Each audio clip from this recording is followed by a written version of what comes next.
Bangladesh cricket board বিসিবির নতুন সভাপতি হয়েছেন জাতীয় দলের সাবেক অধিনায়ক আমিনুল ইসলাম বুলবুল।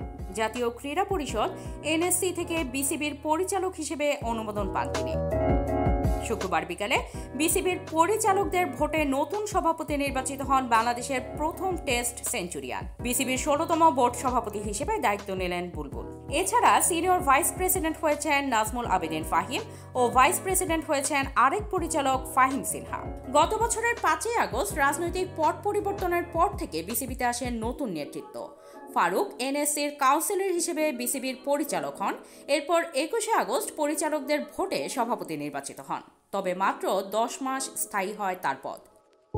বৃহস্পতিবার ফারুক আহমেদের বিরুদ্ধে অনাস্থা জানিয়ে যুব ও ক্রীড়া মন্ত্রণালয়ে চিঠি দেয় ৮ বিসিবি পরিচালক। এরপর জাতীয় ক্রীড়া পরিষদ ফারুক আহমেদের মনোনয়ন প্রত্যাহার করে। ফলে সেই শূন্য পদের বিপরীতে আজ আমিনুল ইসলাম বুলবুলকে জাতীয় ক্রীড়া পরিষদ পরিচালক হিসেবে মনোনয়ন দেয়। এরপর বোর্ড সভায় বিসিবির পরিচালকদের ভোটে নতুন সভাপতি নির্বাচিত হন আমিনুল। গুঞ্জন রয়েছে অক্টোবরে বিসিবির নির্বাচনের আগ পর্যন্ত অন্তর্বর্তী সভাপতি হিসেবে দায়িত্ব পালন করতে পারেন নতুন সভাপতি, অর্থাৎ তার মেয়াদ হতে যাচ্ছে ৪ মাস। এরপর নির্বাচনের মাধ্যমে আসবে নতুন নেতৃত্ব।